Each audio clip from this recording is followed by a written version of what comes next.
Good morning all. Today we're working on a Yamaha 40 horsepower enduro outboard motor. Actually we're working on two of them. Customer brought this one in, that leg, and then this complete one. And basically he wants a tiller setup.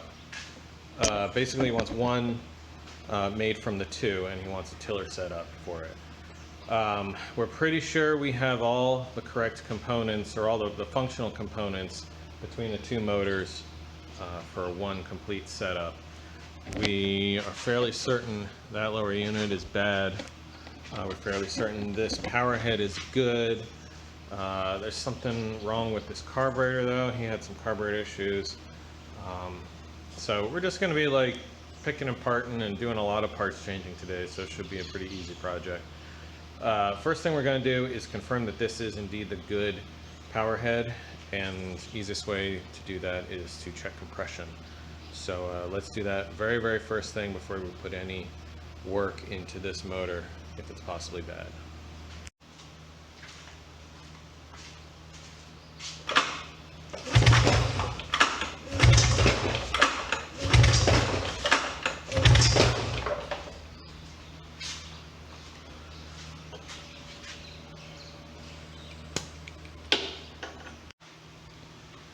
So we got about 85 on each. A little low, but for a dry motor it's not unreasonable. I bet this Yamaha, if she's got spark, I bet it'll pop off just at that, and then maybe the rings will expand a little bit, it'll reseat. We'll check the compression again after I've warmed her up a little bit. Put the plugs back in. Let's see if we can gas her up and see if she's got any fire in her. Gassed up. Choke. Stiff. I guess right idle. Should do anything.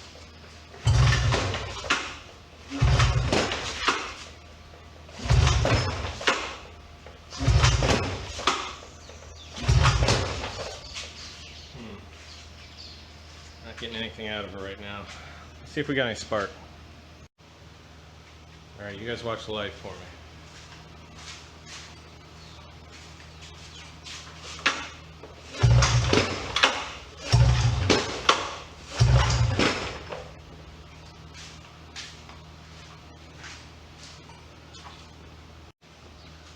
That was good. Let's check the bottom one.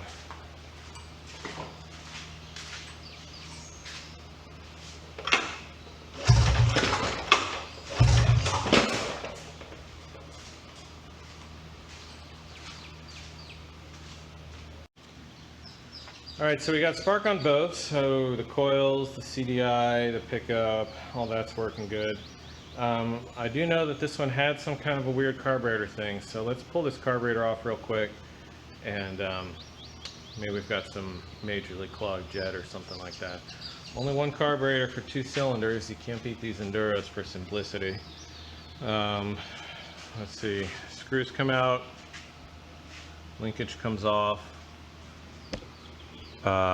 This linkage bar right here comes off, and then we have this looks like a throttle plate here with some 10mm. That comes off, and then it should be out.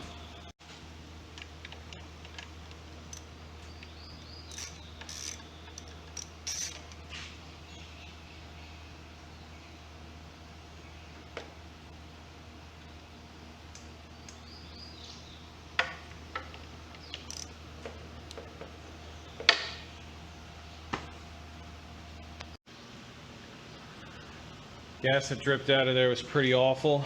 Let's see what is inside this bowl here. We got 1, 2, 3, 4 screws. These two plugs should hide the jets. Yeah, let's open her up. So surprisingly, really not all that bad at all in here. Yeah, I guess all the gas just sort of came out. We got a small amount of deposits, so some little granules down in here.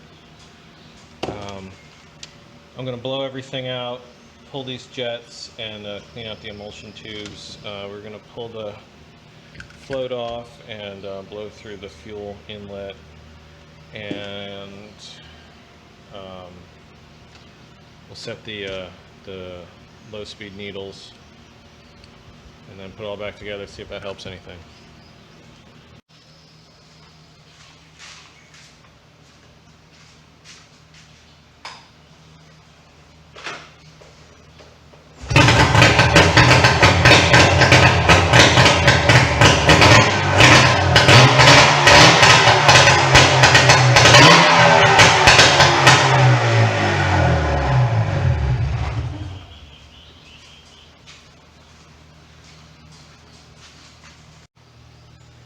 So it's running pretty good. Let's see, now that it's warm, let's see if the compressions come up any.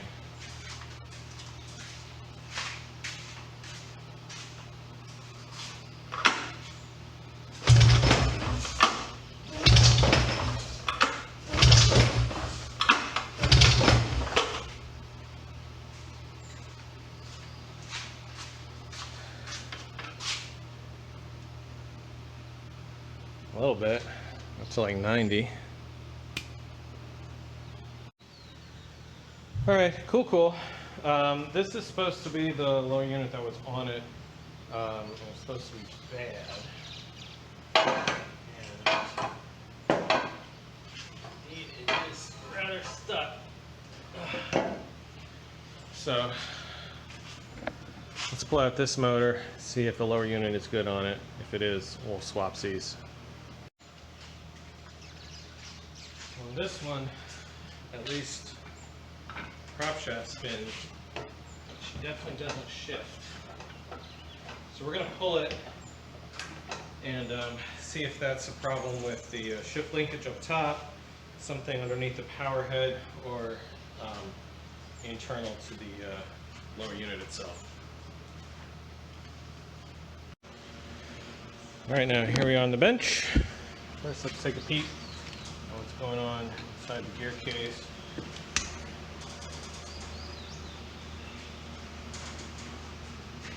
There's that breather.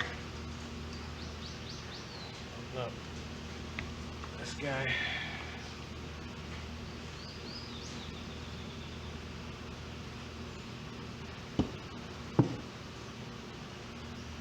Okay. Very sludgy, but it's black. A good start. Oh yeah. So in need of changing, but not water infiltrated. So pleased to see that. We'll table that for a minute.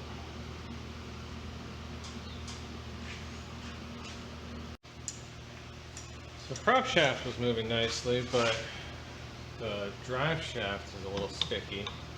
Recall, guys, it's perfectly acceptable to grab this shaft at any point where it's not splined, or obviously where it connects with the impeller. So you can just grab it just like this, and if it gives it a little scratch, it's not going to hurt anything. You wiggle it back and forth like this.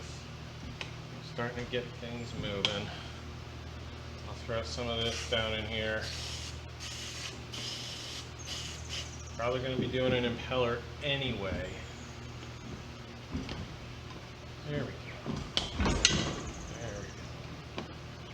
Alright, let's see if you go up and down. This is an upsy-downy, not a lefty-righty. That doesn't really move. I'm going to soak that a little bit and see if I can get that one going up and down. Well, beating on it with a big hammer did as well as it could. Shift shaft is still pretty tight.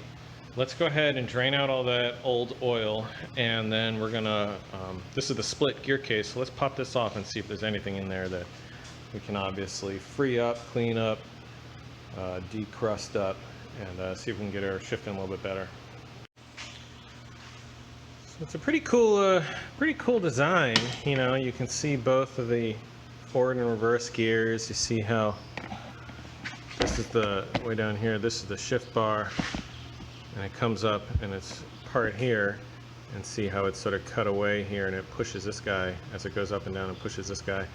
Everything is real slimy in here. I'm going to try and clean it up, see if we can get it moving up and down a little bit easier, and then seal it back up and put some new fluid in. I think that's really all that this thing's going to need.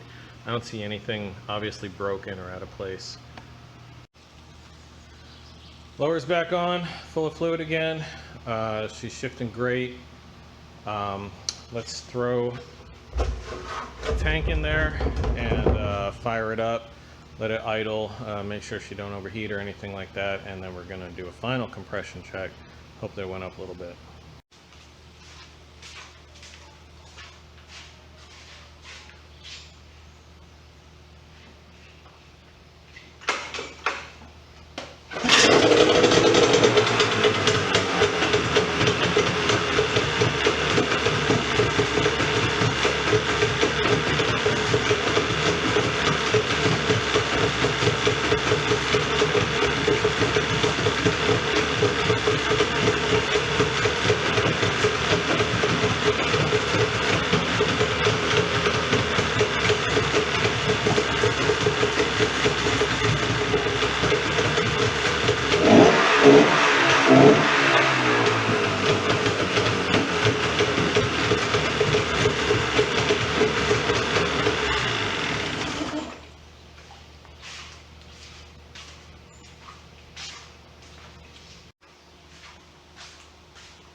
Oh yeah, that's a lot better.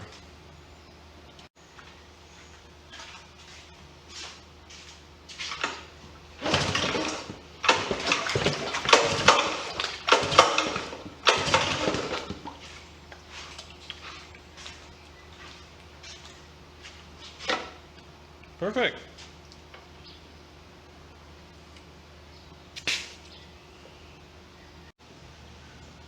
All right, now job well done. I'm sure that the customer is going to be pretty pleased with this one.